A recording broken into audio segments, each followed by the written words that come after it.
What if you had the power to decide who lives and who dies? Would it change your perspective on right and wrong? Welcome to the realm of ethics, the philosophical study of morality. It's the invisible compass that guides our actions, decisions, and interactions every day. But what exactly is it? Ethics is the exploration of questions about what is good and bad, what is right and wrong. It's the gray area between the black and white of rules and laws. But here's the catch. Ethics isn't a one-size-fits-all concept. Your idea of right and wrong may not align with that of your neighbor or your friend across the globe. This is the dilemma of ethics. It's as diverse as the people who practice it. It's a dance of perspectives, a clash of beliefs, a tapestry of moral judgments. As we delve deeper into the world of ethics, we will find that what is considered ethical can vary greatly depending on the philosophical lens through which we view it. From the ancient Greeks to modern philosophers, countless theories on ethics have been proposed. But are they all the same? Let's delve into the vibrant world of ethical theories to find out. One such theory is consequentialism.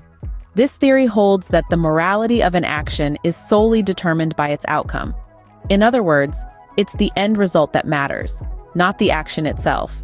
If you were to save a drowning child, consequentialists would judge the action as good, not because saving a life is inherently good, but because it leads to a positive outcome, a life saved. On the other side of the ethical spectrum lies deontology. This theory contrasts sharply with consequentialism because it asserts that an action's morality is inherent and independent of its outcome. Deontologists believe that some actions are just plain right or wrong, regardless of the consequences. So, in the same scenario of saving a drowning child, deontologists would argue that the action is good simply because it's the right thing to do, not because it leads to a positive outcome. Now let's consider virtue ethics, a theory that shifts focus from the action itself to the character of the moral agent. Virtue ethicists argue that it's not enough to do the right thing. One must also be a good person. So in our drowning child scenario, virtue ethicists would ask, are you saving the child because it's the right thing to do, or because you are a compassionate and brave person? These theories, consequentialism, deontology, and virtue ethics, offer diverse perspectives on ethics.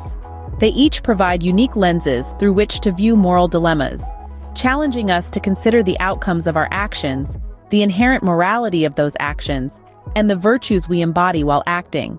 While these theories provide distinct perspectives on ethics, they all aim to guide us in identifying what is morally right or wrong.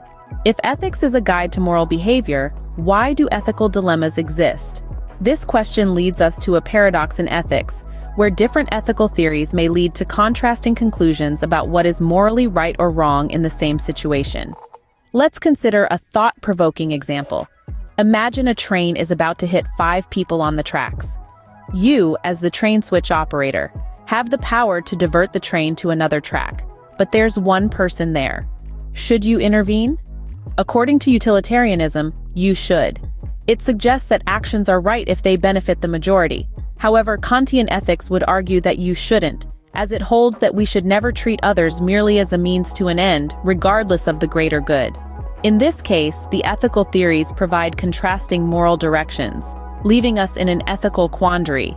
This paradox illustrates the complexity of ethics and the challenges in determining the right course of action. So, if ethical theories can lead to different conclusions, what is the essence of ethics? A question that takes us back to the points we've covered today. We've traversed the vast landscape of ethical theories, from the dilemmas they present to the paradoxes they house.